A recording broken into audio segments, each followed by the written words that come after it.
Inter Monza 3-2, c'è tanto da dire anche oggi. Allora lo facciamo come sempre il giorno dopo la partita con il nostro format del 5 cose che forse non hai visto in questa clamorosa rimonta. Ben ritrovati amiche e amici passioni interisti in questo episodio di uno dei format più richiesti e apprezzati qua su Passione Inter, in cui dobbiamo analizzare alcune curiosità di tattica, alcuni dati, alcuni spunti che potrebbero esservi sfuggiti anche dentro una moviola che anche oggi bisogna fare.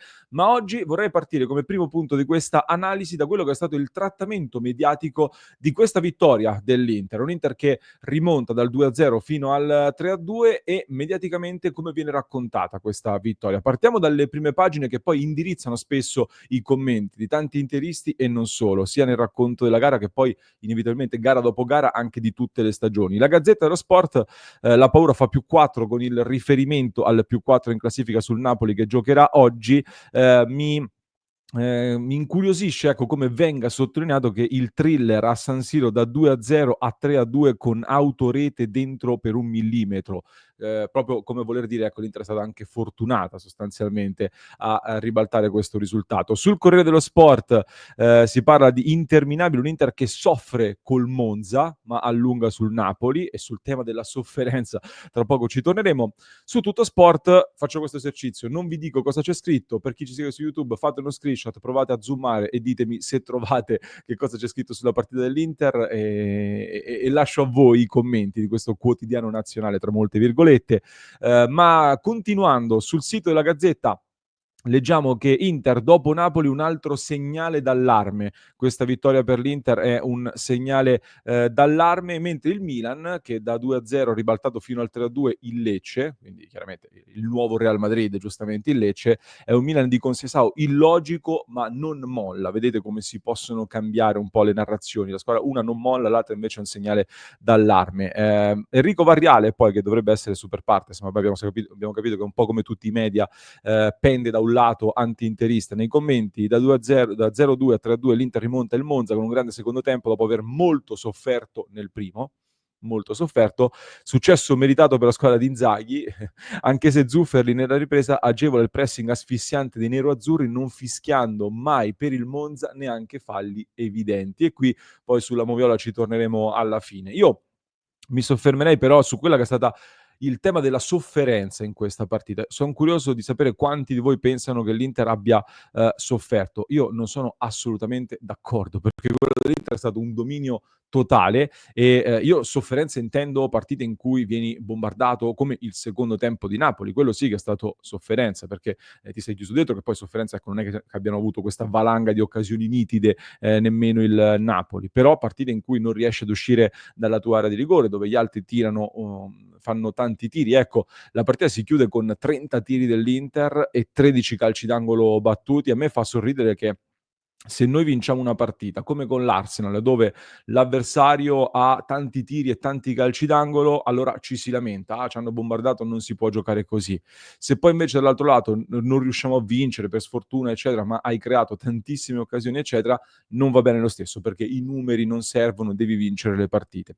E soprattutto poi contro il Monza non va bene così. Per fortuna, per come seguo io il calcio, per fortuna io continuo a seguire il calcio proprio perché in campo non vanno le classifiche, perché se facciamo questi paragoni allora contro il Real Madrid di turno non dovremmo nemmeno presentarci. Invece io spero che l'Inter possa arrivare a guardare in faccia il Real Madrid e ad affrontarlo al massimo. Le partite vanno giocate con un Inter che, vi faccio vedere a proposito di sofferenza, il grafico sopra ci mostra i volumi di gioco che sono stati creati, da Inter e Monza. Le barre verdi del lato sopra sono i volumi di gioco creati dall'Inter, le barre blu sono i volumi di gioco creati dal Monza, e questo già dovrebbe zittire un po' tutti quelli che parlano di sofferenza.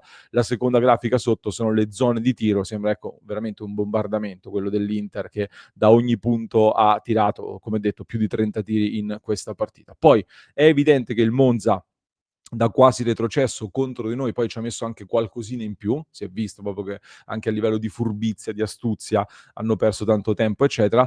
Sicuramente siamo partiti un pochino meno feroci in fase difensiva nel primo tempo, anche se in realtà, se andate a rivedere la partita, durante stavo riguardando anche la mia live reaction, stavo dicendo, si sente nell'aria il gol dell'Inter ed effettivamente arriva il gol di Lautaro Martinez che poi viene annullato e tra poco lo vedremo. Proprio nel momento migliore dell'Inter arriva poi il gol del Monza. proprio mentre stavamo alzando il ritmo stavamo prendendo le giuste misure. La cosa più positiva, ecco, che mi porto a casa oltre ai 3 punti in questa partita è che siamo riusciti a rendere epica, diciamo così, una partita che doveva essere scontata o quasi secondo quella che era la classifica a punto. Per cui è una partita che ci ha tolto magari qualcosa dal punto di vista fisico, ci ha tolto anche forse un anno di vita più o meno giù di lì.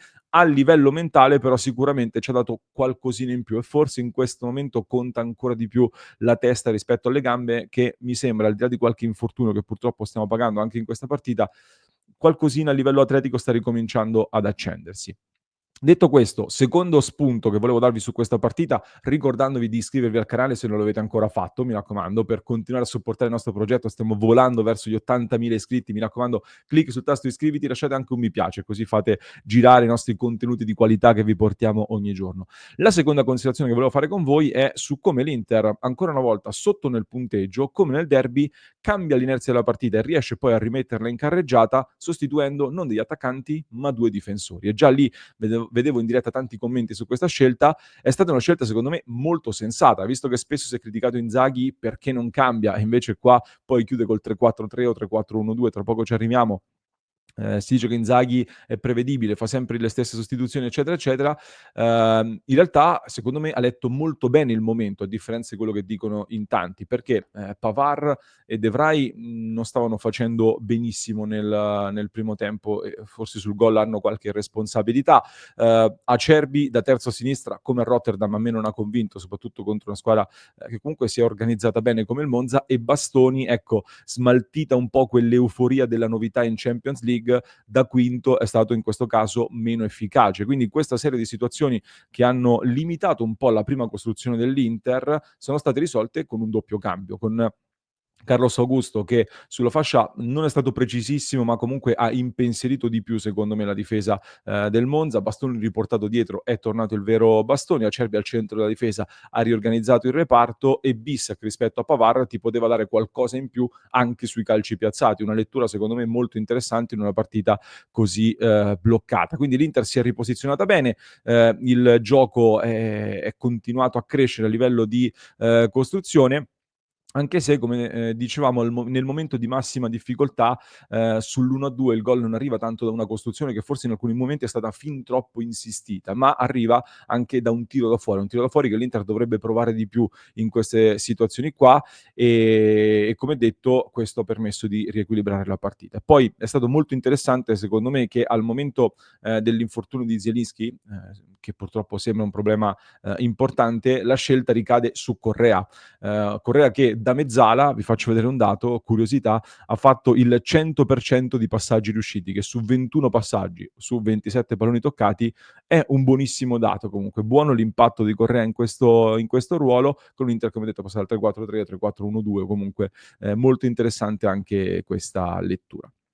Detto questo, vorrei parlare di Çalhanoğlu. Çalhanoğlu che ieri al gol ho detto, a parte bellissimo gol che ricorda un po' anche quello col Napoli dell'anno scorso se non sbaglio, ma a me ha ricordato molto il gol di Recoba in quel famoso Inter Samp 3-2, come dicevamo anche per il risultato finale. E a proposito di paragoni storici, in tanti hanno paragonato questo Inter Monza anche a quell'Inter Siena del 2010, in cui lo stesso si affrontava all'ultima in classifica e poi è arrivato un rimontone epico che dal punto di vista mentale comunque ti ha dato tante energie per poterti accendere. Ma al di là della somiglianza di questo gol, Çalhanoğlu nel pre-partita aveva detto, ha fatto una dichiarazione molto interessante, aveva detto che da questa partita, da questo Inter Monza avrebbe cominciato a dare il massimo, perché in questa stagione è stato sfortunato con gli infortuni, ha avuto problemi, poi l'altro giorno col Napoli ha preso un colpo che lo ha limitato molto. Ecco, da questa partita si sentiva di poter riuscire a dare il massimo e primo tempo è stato un po' ingabbiato dal Monza con questa solita tattica dei due attaccanti che vanno a schermare, ormai l'hanno capito in tanti, ma poi nel secondo tempo è cresciuto tantissimo e secondo me si è ricominciato forse per la prima volta in stagione o quasi a rivedere il vero Çalhanoğlu, perché 107 palloni giocati, nessuno come lui in questa partita, primo per palloni recuperati in questa gara, primo per tiri, primo per passaggi chiave, veramente è stato al top in tante statistiche, e il ritorno del miglior Çalhanoğlu in questo momento momento della stagione sarebbe secondo me la miglior notizia per il finale di stagione, perché è quello che davvero ti può svoltare questo finale di stagione insieme agli attaccanti. Piccola parentesi, stavamo facendo nel club di Passione Inter, nella chiamata post partita, nel nostro club, che trovate il link in descrizione per partecipare a queste chiamate, c'è chi faceva qualche paragone con il ritorno di Brozovic e di Lukaku, almeno ci auguriamo, nel finale di stagione che poi portò alla finale di Champions. Vedremo se sarà così con il ritrovo di Çalha al top e anche di Thuram. Intanto c'è un Lautaro Martinez. Io ho letto dei commenti su Lautaro Martinez, ragazzi, che io vedo altre partite probabilmente, o comunque questa critica costante su Lautaro Martinez proprio non la concepisco, non la concepisco. Significa non voler vedere le partite e l'importanza di questo giocatore che, al di là di tutto, visto che in questa analisi siamo sulle curiosità anche, vi faccio vedere questa immagine.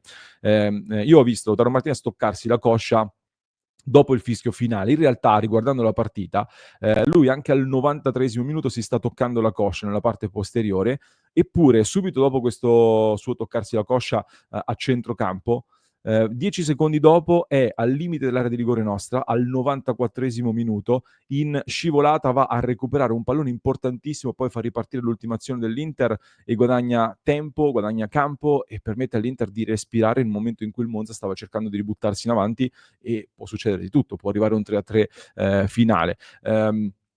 Ha commesso qualche errore? Sì, sicuramente ha sbagliato qualche pallone sul gol. Lui stesso, tra l'altro, aveva fatto cenno allo stadio che non era stato lui a segnare, ma c'era l'autogol di Kyriakopoulos.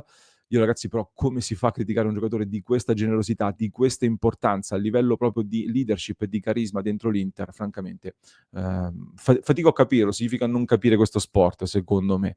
Detto questo, sulle sue condizioni, a proposito della coscia, Inzaghi ha rassicurato un po' tutti, mentre su Zelinski Inzaghi ha detto che c'è un po' di preoccupazione, e a questo punto diventa quanto mai importante ritrovare Frattesi, su cui c'è anche un piccolo retroscena, perché è stato intercettato a bordo campo Spalletti con Ausilio. Stavano parlando il nostro direttore sportivo con il commissario tecnico della nazionale, che ha chiesto ad Ausilio perché Frattesi non stesse giocando in questo momento. Ecco, è arrivato il momento di reintegrarlo. Sicuramente ieri nel club, non ricordo chi, faceva un'osservazione molto interessante, forse il nostro Mario, diceva: se ci pensate, Dumfries fino al rinnovo di contratto è stato piuttosto discontinuo, poi dal rinnovo in poi non ha sbagliato più una partita. Anche ieri è stato, non so se il migliore in campo, a me è piaciuto molto anche, forse migliore io ho votato Çalha, ma forse anche Dumfries, per l'impatto che ha avuto sulla partita, per l'assist eccetera, meriterebbe il migliore in campo, con un Arnautovic in crescita ancora una volta, che in questo momento è il terzo attaccante dell'Inter e scala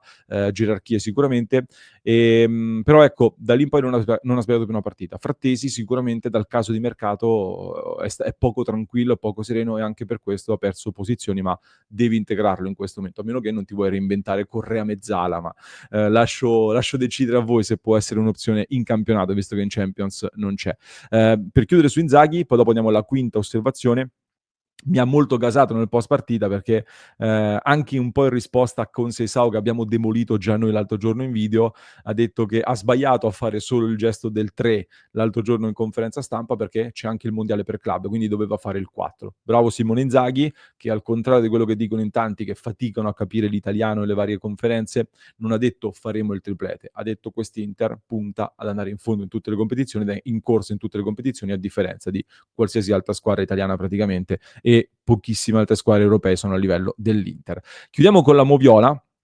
Questa immagine di Lautaro Martinez, ragazzi, sì, purtroppo il gol di Lautaro era da annullare. Da regolamento va annullato, perché il tocco di mano c'è in questa immagine qua, che non è chiarissima, purtroppo non posso mostrarvi il video, ma si vede proprio che col tocco di mano Lautaro Martinez, che è totalmente involontario, non è cercato, eccetera, però si addomestica un pochino il pallone. Quindi da regolamento, essendo lui il giocatore che poi segna nell'immediatezza del tocco, va annullato, per cui cancelliamo questa polemica, perché non ha senso di esistere. Ha senso invece, secondo me, interrogarsi su questo contatto tra Izzo e Dumfries, perché Izzo in questa azione, ragazzi, al di là di questo intervento che è scordinato anche con la gamba, lo va un po' a scalciare eccetera, ma proprio va palesemente a prendere la maglia di Dumfries e lo trascina a terra. E questa è una situazione in cui, ecco, ho letto Variale che parlava dell'arbitro eccetera. Ieri Zufferli a me non è piaciuto per nulla nella interpretazione di questi contatti, perché ha palesemente favorito sempre la difesa, e in una partita in cui la difesa del Monza, sappiamo che il Monza è una delle squadre più, a livello diciamo agonistico un po' più sporca, nel senso che commette più falli e ha tanti giocatori come Izzo, molto furbi, ecco, in questo. Zuferli è costantemente caduto nelle trappole del Monza, quindi non è stato un arbitraggio secondo me che ha inciso sulla partita, anche se questo episodio per me è molto più rigore che no, con Izzo che va proprio a prendere la maglia, trascina Dumfries e poi Dumfries a sua volta trascina Izzo, cadono a terra e puntualmente favorisce la difesa. E invece quando la difesa è così furba, sempre a terra, sempre a perdere tempo, secondo me non dovresti anche avvantaggiarli, quantomeno dovresti essere un po' più equo, ecco, se non sbilanciarti dall'altra parte per farli smettere di comportarsi così. Questo poi è un'immagine che potrebbe rimanere nella storia di questo campionato, il pallone dell'autogol del Monza che è entrato veramente di 1 millimetro e fatico a capire perché l'arbitro non se ne fosse accorto subito, nel senso che appena il pallone passa si interrompe, diciamo, il chip rileva subito che il pallone è entrato e arriva subito all'orologio immediatamente una notifica che annuncia il gol. Secondo me l'arbitro si è semplicemente dimenticato di guardare l'orologio perché ha indicato subito il calcio d'angolo e non aveva guardato l'orologio. Poi per fortuna si è accorto, gli hanno fatto notare che il pallone era entrato. E questa è un'immagine, ecco, che se tutto dovesse andare come ci auguriamo, potrebbe veramente rimanere nella storia di questa stagione. Fatemi sapere voi che ne pensate, se siete d'accordo anche con la mia analisi, i dati che vi ho portato e non soltanto, scrivetelo qui sotto nei commenti, vi invito ad entrare a far parte del club di Passione Inter dove, come detto, ci sono tanti spunti sempre molto interessanti, come, tra l'altro la grafica sullo svolgimento dell'azione, devo ringraziare il nostro Domenico dal club, non so se l'ho detto e mi sono dimenticato perché l'ha condivisa lui nel club, come tante altre cose che ci condividiamo ogni giorno nel nostro club, link qui sotto in descrizione dove vi lascio anche per chi ci ascolta in podcast un altro approfondimento da non perdere, mentre per chi ci segue su YouTube vi basta cliccare qui.